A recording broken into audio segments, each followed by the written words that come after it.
I find it a little difficult to say what the subject matter of this seminar is going to be, because it's too fundamental to give it a title.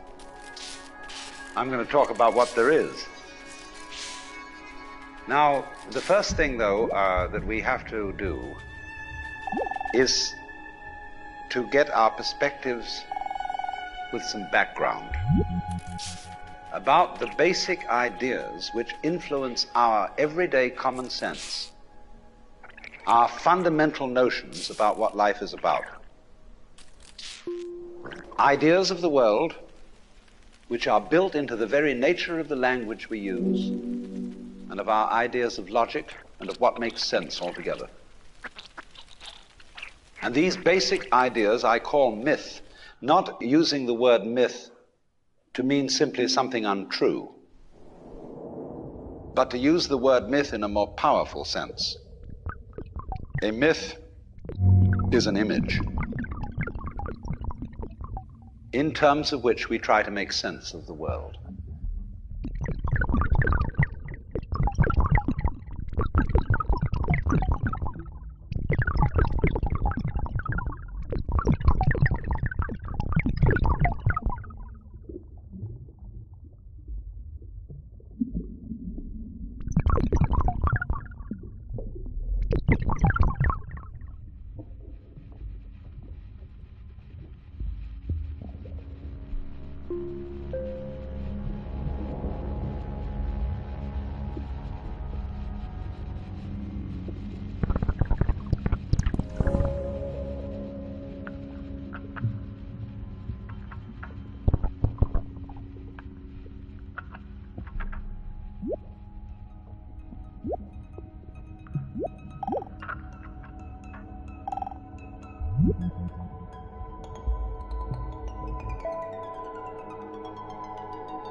You, as a human being, you grow out of this physical universe in just exactly the same way that an apple grows off an apple tree.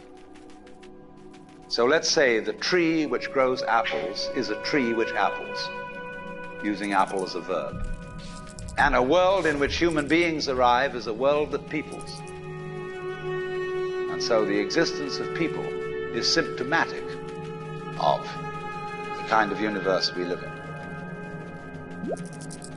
Just as hair on a head is symptomatic of what's going on in the organism. But we have been brought up not to feel that we belong in the world. So our popular speech reflects it. We say, I came into this world. You didn't. You came out of it. We say, face facts. We talk about encounters with reality, as if it was a head-on meeting of completely alien agencies, and the average person has the sensation that he is a somewhat that exists inside a bag of skin, a center of consciousness, which looks out at this thing, and what the hell is it going to do to me? I recognize you. You kind of look like me, and I've seen myself in a mirror, and you look like you might be people. So maybe you're intelligent, maybe you can love too. And perhaps you're all right. Some of you are anyway.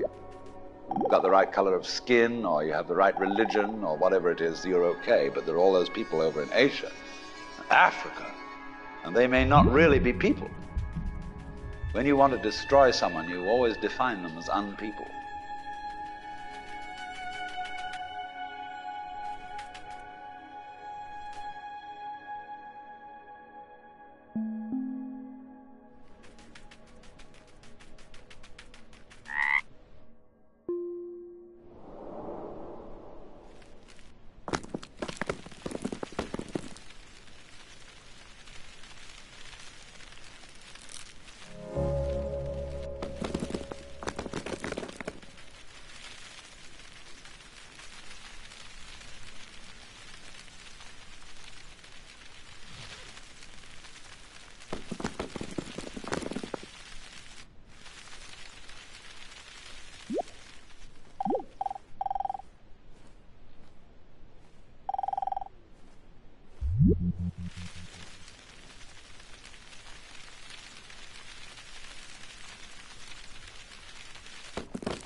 We have this hostility to the external world because of the superstition, the myth, the absolutely unfounded theory that you yourself exist only inside your skin.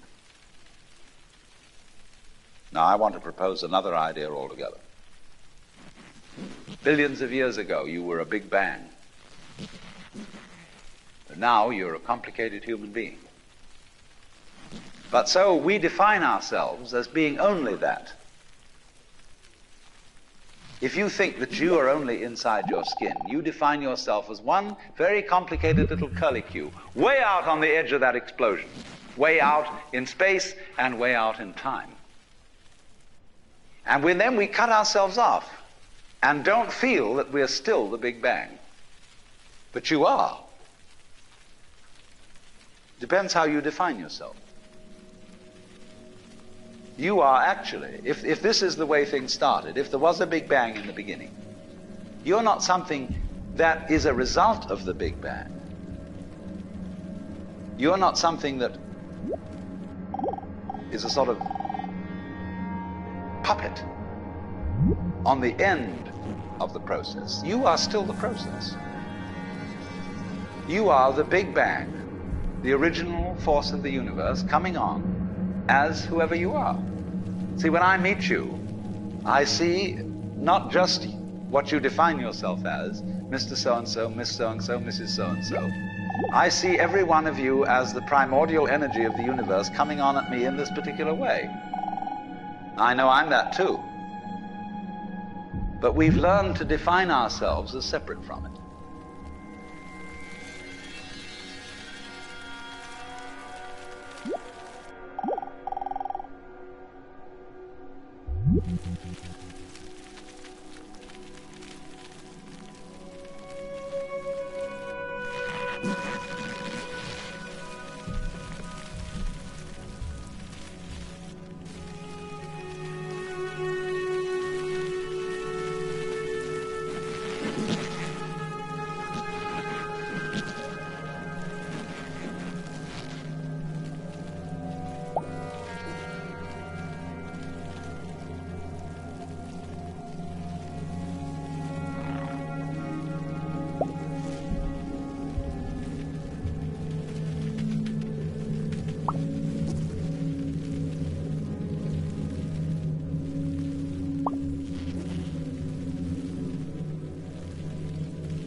What I would call a kind of a basic problem we've got to go through first is to understand that there are no such things as things.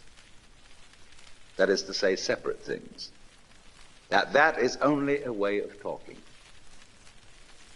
And if you can understand this, you're going to have no further problems. I once asked a group of high school children, what do you mean by a thing? And first of all, they gave me all sorts of synonyms. They said it's an object, which is simply another word for a thing. It doesn't tell you anything about what you mean by a thing. And finally, a very smart girl who was in the group said a thing is a noun. And she was quite right. A noun isn't a part of nature, it's a part of speech. There are no nouns in the physical world. There are no separate things in the physical world either. See, the physical world is wiggly.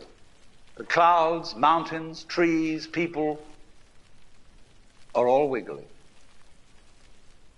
And only when human beings get working at things, they build buildings in straight lines and try and make out that the world isn't really wiggly.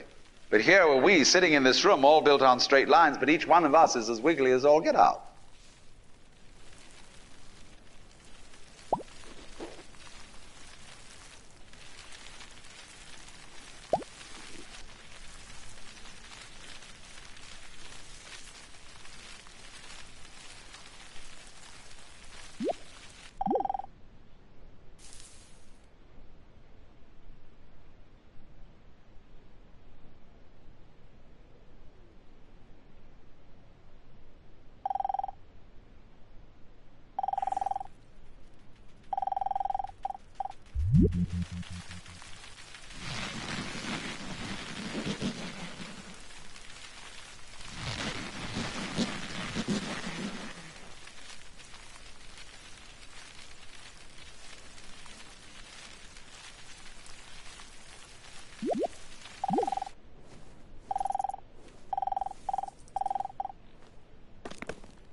Now then,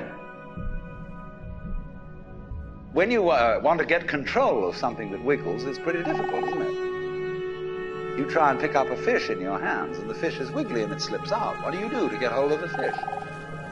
You use a net. And so the net is the basic thing we have for getting hold of the wiggly world. A net is something regular. And I can number the holes in a net. So many holes up, so many holes across. And if I can number these holes, I can count exactly where each wiggle is in terms of a hole in that net. But in order to do that, I've got to break up the wiggle into bits. And I've got to call this a specific bit, and this the next bit of the wiggle, and this the next bit, and this the next bit of the wiggle. And so these bits are things which I mark out in order to talk about the wiggle, in order to measure it, and therefore in order to control it. But in nature, in fact, in the physical world, the wiggle isn't bitted. So the world doesn't come thing. You and I are all as much continuous with the physical universe as a wave is continuous with the ocean. The ocean waves, and the universe peoples. And as the wave, I wave at you and say, you. The world is waving at me with you and saying, hi, I'm here. But the way we feel and sense our existence, being based on a myth that we are made, that we are parts, that we are things, our consciousness has been influenced so that each one of us does not feel that. We feel we have been hypnotized, literally hypnotized, by social convention into feeling and sensing that we exist only inside our skins, that we are not the original bang, but just something out on the end of it. And therefore we are scared stiff. Because my wave is going to disappear. And I'm going to die. And that would be awful.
You are a fluke.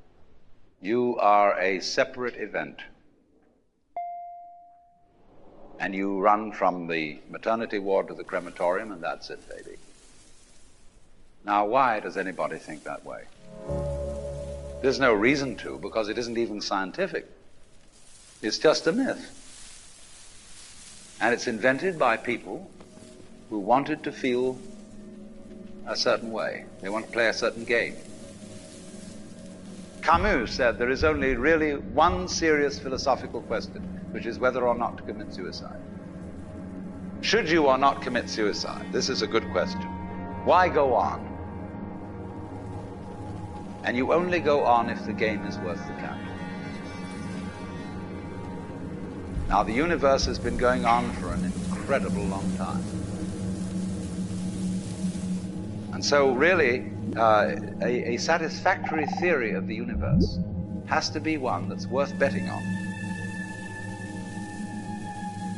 That's it seems to me, absolutely elementary common sense.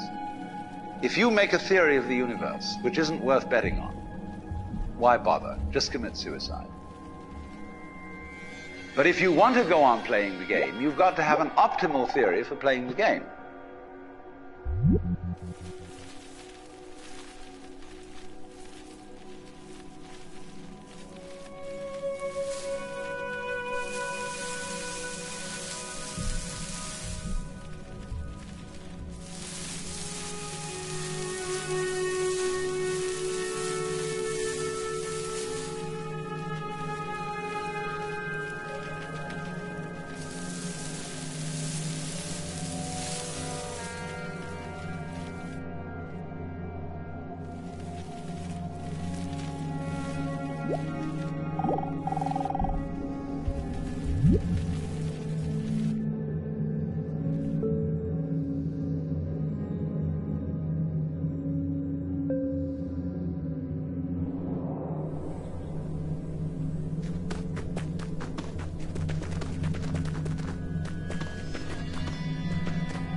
if there is any such thing at all as intelligence and love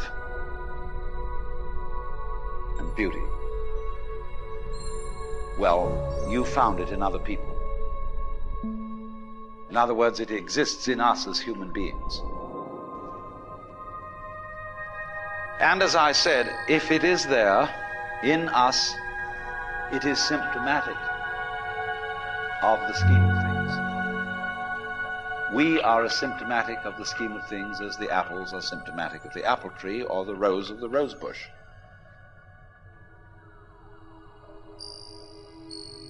The earth is not a big rock infested with living organisms, any more than your skeleton is bones infested with cells. The earth is geological, yes, but this geological entity grows people.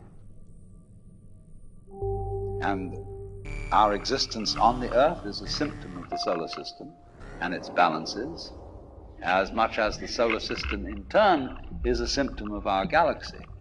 And our galaxy in its turn is a symptom of the whole company of galaxies. Goodness only knows what that's in.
When, as a scientist, you describe the behavior of a living organism,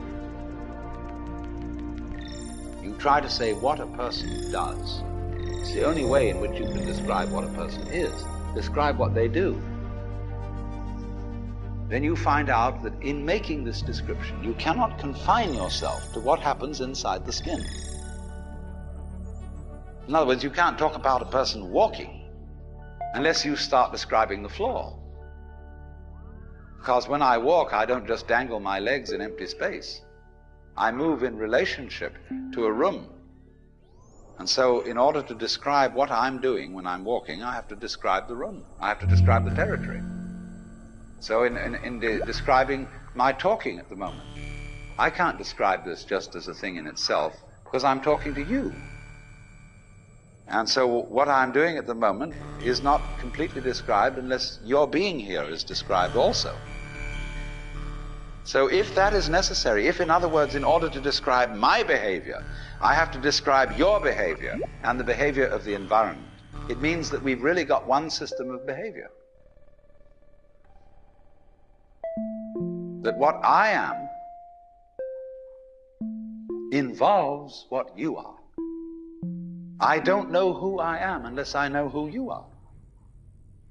And you don't know who you are unless you know who I am.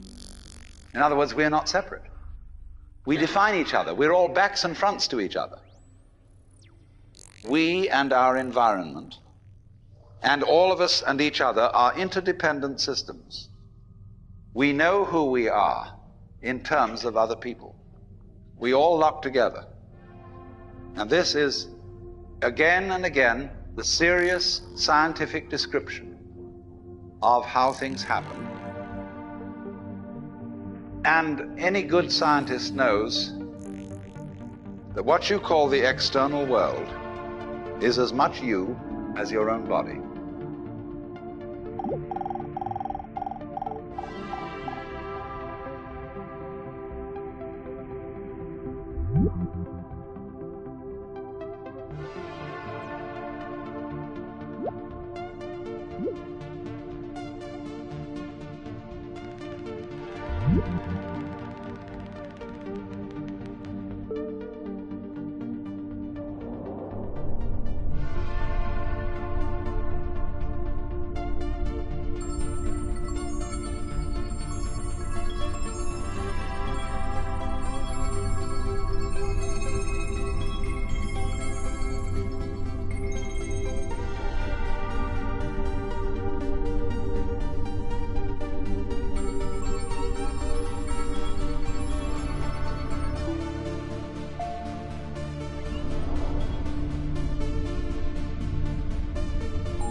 Your skin doesn't separate you from the world. It's a bridge through which the external world flows into you, and you flow into it. Just, for example, as a whirlpool in water, you could say because you have a skin, you have a definite shape, you have a definite form. The whirlpool is a definite form, but no water stays put in it. The whirlpool is something the stream is doing. And exactly the same way, the whole universe is doing each one of us. And I see you today, and I recognize you tomorrow, just as I would recognize a whirlpool in a stream. I'd say, oh yes, I've seen that whirlpool before. It's just near so-and-so's house on the edge of the river, and it's always there. So in the same way, when I meet you tomorrow, I recognize you, you're the same whirlpool you were yesterday. But you're moving. The whole world is moving through you. All the cosmic rays, all the food you're eating, the stream of steaks and milk and eggs and everything is just flowing right through you. When you're wiggling the same way, the world is wiggling, the stream is wiggling you. But the problem is, you see, we haven't been taught to feel that way. The myths underlying our culture and underlying our common sense have not taught us to feel identical with the universe, but only parts of it, only in it, only confronting it, aliens. And we are, I think, quite urgently in need of coming to feel that we are the eternal universe, each one of us. Otherwise, we're going to go out of our heads. We're going to commit suicide, collectively, courtesy of H-bombs. And, all right, supposing we do, well, that will be that, and there will be life making experiments on other galaxies. Maybe they'll find a better game.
I wonder if it's ever struck you how curious a thing it is that most of the things that we experience we regard as things that happen to us, which we ourselves do not originate, which are events expressing some sort of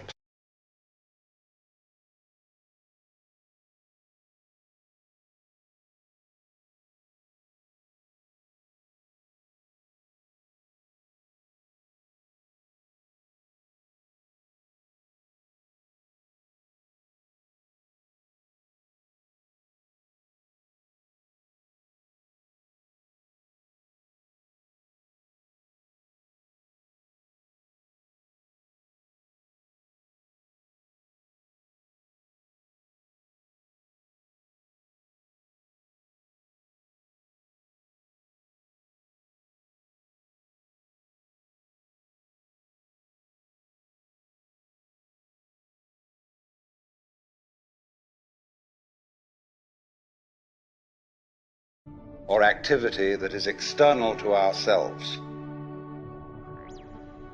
And if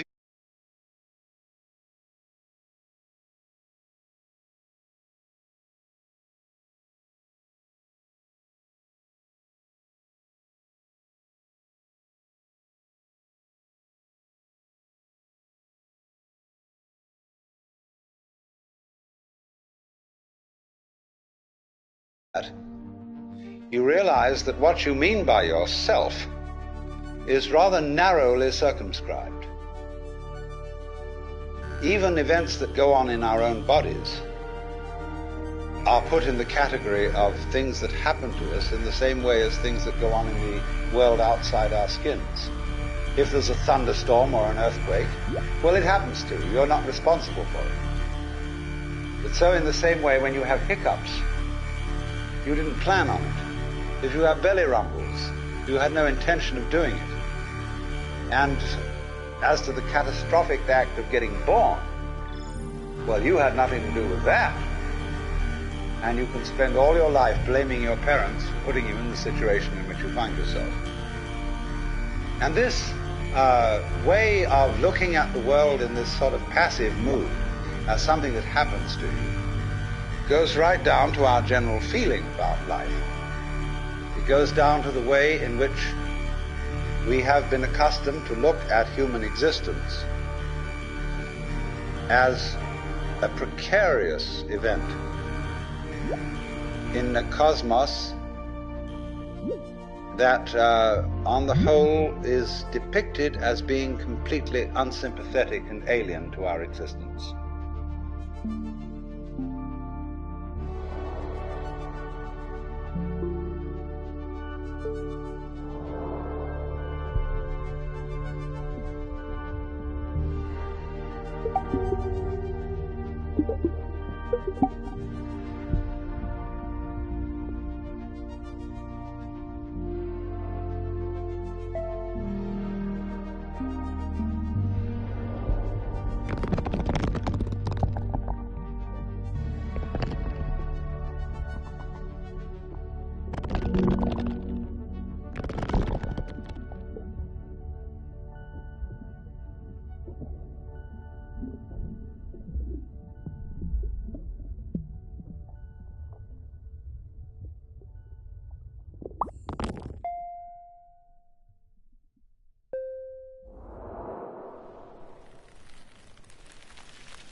Your skin doesn't separate you from the world. It's a bridge through which the external world flows into you, and you flow into it.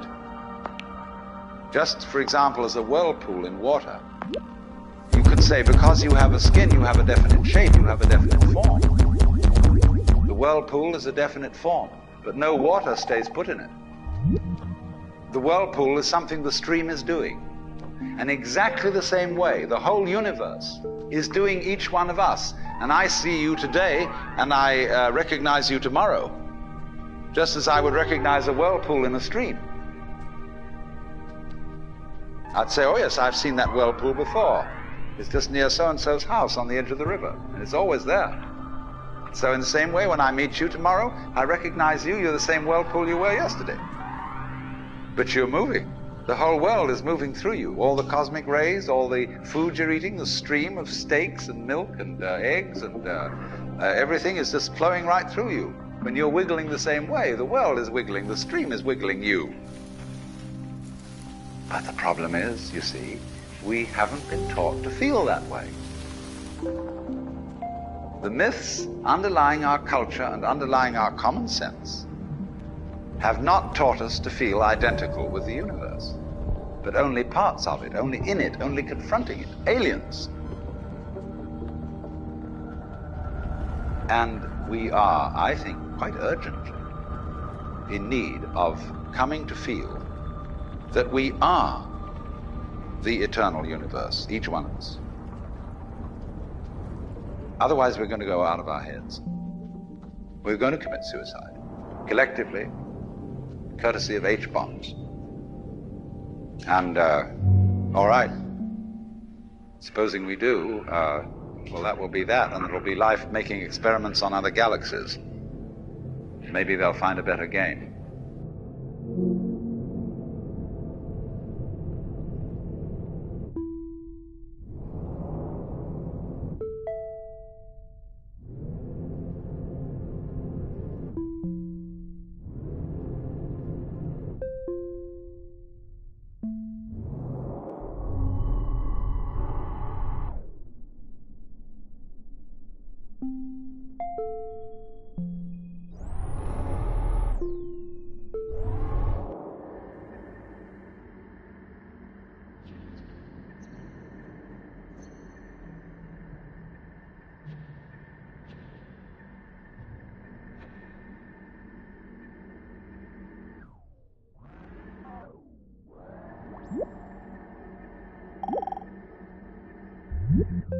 If you're reared with a 20th century, or shall we say an early 20th century common sense, which is based on the philosophy of science of the 19th century, you regard yourself as an accident, a biological accident, in a stupid universe, which is mechanical, but has no feelings. A vast, pointless gyration of radioactive rocks and gas in which you happen to occur. Of course, if you don't have that point of view and you are more traditional, you look upon yourself as a child of God, and therefore under authority. In other words, there's a big boss on top of all this. And you better watch your P's and Q's, because that Almighty is looking after you with the attitude of this is going to hurt me more than it's going to hurt you. And when you look at the world in that image, or in the other image that it's a stupid mechanism, either point of view you take, you don't really belong. You're not really part of all this. Or to put it in the strongest possible way, it is quite alien to our thought that the external world, which is defined as something that happens to you, and your body itself as something that you got caught up with, it is quite alien to consider all that as you yourself. Because you see, we have such a myopic view of what oneself is.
Now, we come here to an extremely important principle, which is the different points of view you get when you change your level of magnification. That is to say, you can look at something with a microscope and see it a certain way. You can look at it with the naked eye and see it in a certain way. You look at it with a telescope and you see it in another way. Now, which level of magnification is the correct one? Well, obviously, they're all correct. They're just different points of view. When we examine our blood streams under a microscope, we see there's one hell of a fight going on. All sorts of microorganisms are chewing each other up. And if we got overly fascinated with our view of our own blood streams in the microscope, we should start taking sides, which would be fatal, because the health of our organism depends on the continuance of this battle. What is, in other words, conflict at one level of magnification is harmony at a higher level.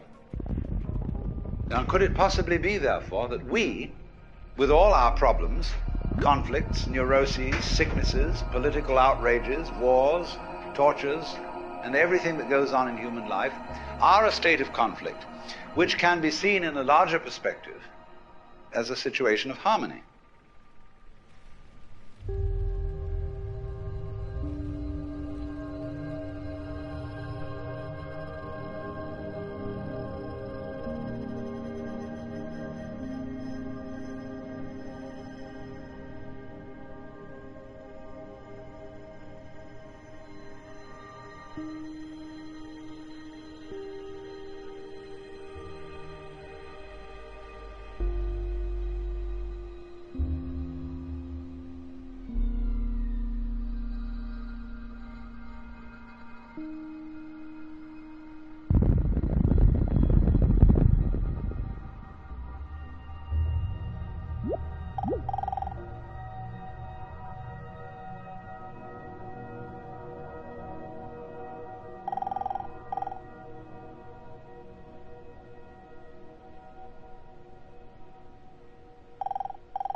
And you can say, aha, at last I see, I got the point. I've seen how all this makes sense. But what this insight depended upon was your overcoming the illusion that space separates things. That is to say, the space, the interval between your body and mine. The interval created by birth at one end and death at the other. And then after somebody's death, then somebody else's birth. These are events with intervals between them. And normally we regard these intervals in time and these intervals in space as having no importance, no function. We tend to see the universe itself as really consisting in all the stars and galaxies. That's what it is. That's what we notice. But the space in which all this happens is sort of written off as something that isn't really there. But what one has to realize is that the space is an essential function of the things in the space. After all, you can't have separate stars unless there is a space around. Eliminate the space and you will see you couldn't have this phenomenon at all. And vice versa. You couldn't have the space. They wouldn't be there in any sense whatsoever if there weren't the bodies in it.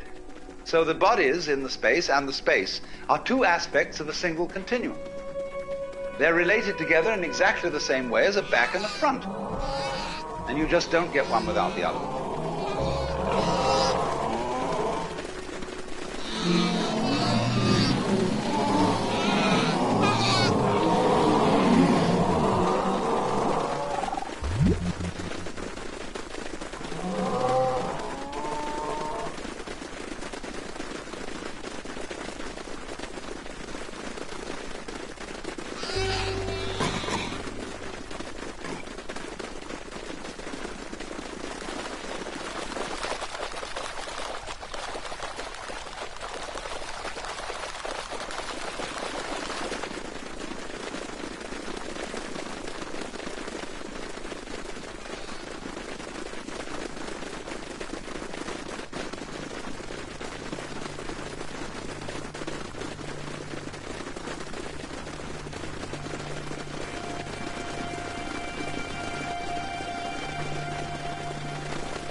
So the moment you see that intervals, that space is connective, you can understand at once how you are not just to be exclusively defined as a flash of consciousness that occurs between two eternal darknesses. That you consider that in the darkness that comes before your birth, there was no you, and in the eternal darkness that follows your death, there is likewise no you. And I'm going to discuss these matters not by appealing to any special spooky knowledge, as if I had been traveling on the higher planes and knew all my previous incarnations and therefore could tell you authoritatively that you are much more than this individuality. I'm going to do it on a basis of complete common sense, that everybody has access to the facts.